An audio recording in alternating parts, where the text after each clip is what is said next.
A few weeks ago, Tyrone Muhammad out of Chicago, Illinois, made headlines by throwing bricks through glass doors of a popular nail shop in the Chicagoland area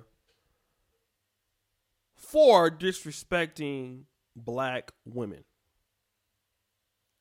They raised a pretty good GoFundMe for him after he was arrested, over $30,000.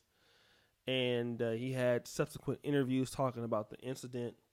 But his notion was that we got to protect our women, and we cannot stand for any institution that disrespects them. And he's really talking about foreigners, okay? This is something that he's speaking about.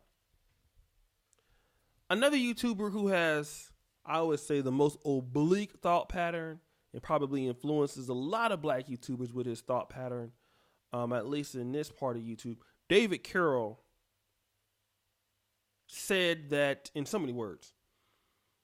You know, people like Tyrone Muhammad want to get upset at foreigners who come in the black community and disrespect black women.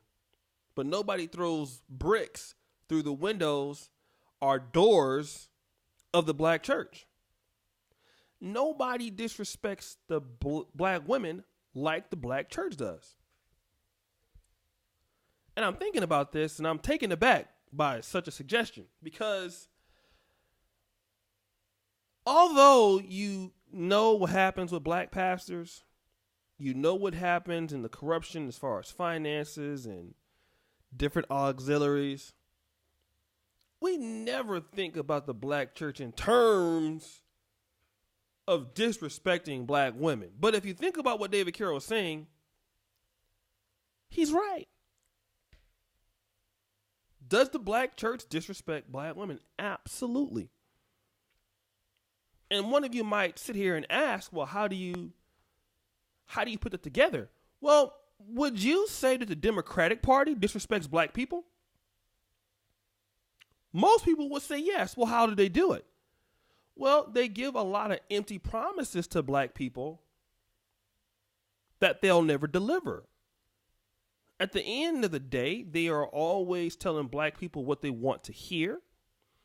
But at the same time, they are doing things detrimental on purpose to keep black people behind. This is no different than Bill Clinton and Hillary Clinton, talking about racism and, smiling in black people's faces, but at the same time, wanting to build jails and incarcerate blacks and things like that. That's the Democratic Party's way of maneuvering to black people. And black people have never gotten hip to it. And they have been taking advantage and being disrespected for years. But the Democratic Party has taken a page out of the black church's handbook, because this is exactly what black churches do. Black pastors cater church services, messages, talking points to black women in their parishes every Sunday morning, catered to them about how God will deliver them a man. And God will do this, and God will do that. And you are perfect as you are. You can do things without being a man. He will not talk about the dangers of being a single mother. He will not talk about dealing with the right type of man. Black pastors won't talk about such things. And they make excuses for behaviors that sisters participate in and accept them as long as these women are paying tithes.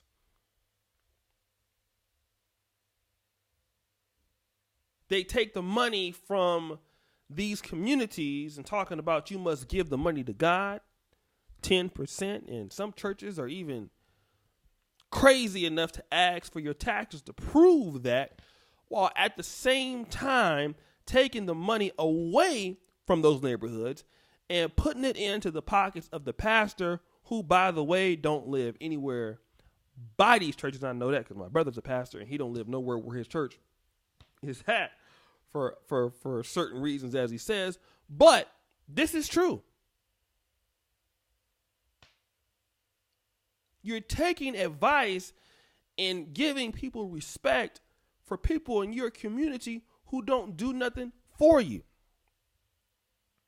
And then at the same time, you want to get upset with brothers who might really love you and care about you that don't want to get caught up under the same spell that you are in most black churches. And if they don't want to go, you want to cut them off.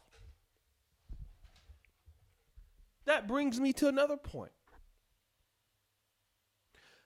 David Carroll always talks about black men are afraid to criticize black pastors. I agree. Black men typically won't do that because their mothers go to church. Their sisters go to church. And, you know, can't nobody force them to go, so they don't. But here's another thing. Black men understand that if you want to date black women and you're not a Christian, you don't believe in Jesus,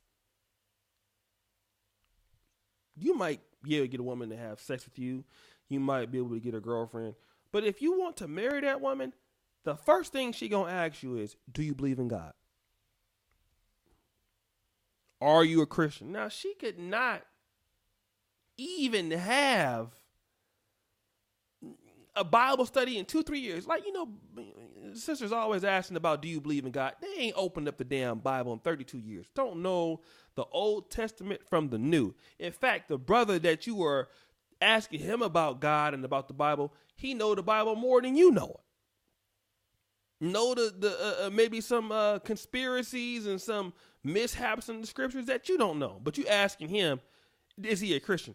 And a lot of sisters have missed out on talented black men, on good black men who can see the forest from the trees because they don't want to deal in the black community with those black churches. And what is happening is these churches want to keep the focus built on the pastor and not families. And this is the number one contribution that the black church has to the dysfunction of black women. They don't preach families. Pastors don't want men in the church.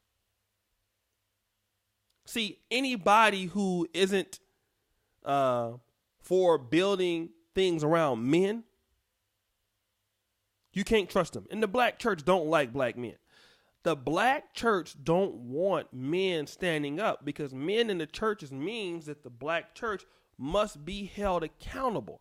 Men are going to challenge that pastor if he is wrong. Black men are not going to sit back for the most part. If the brother is doing the wrong thing and taking advantage of the congregation, the black men will. That's how the old deacons used to be.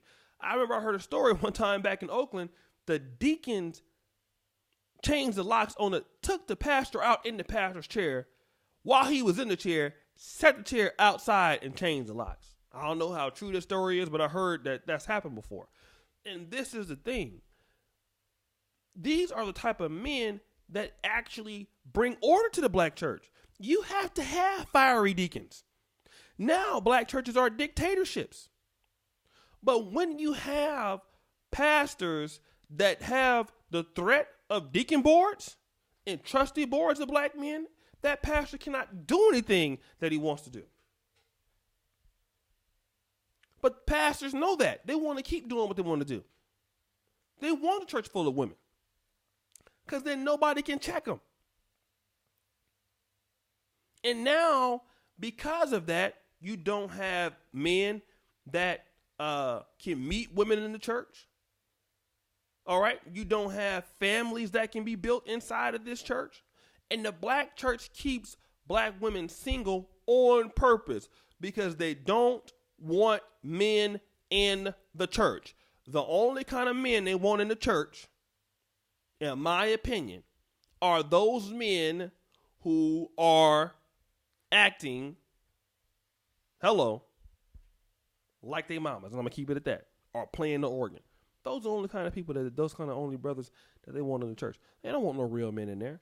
And because of this, black women are disrespected by the institution they support more than the other, than anything else in the world, because the black church lies to them every Sunday when it comes about what they can do, doesn't call them out on to be accountable for any of their actions, and they sell them heaven and sell them you're going to get a prize and sell them all prosperity BS that leads them down a drain of no happiness and a life full of BS. And nobody does it better than black churches. He's right. And I had to weigh in on it. Guys, go to the first comment. Subscribe, hit the bell. That's David Carroll. And as you know, the buffoonery remains at an all-time high. I'm out.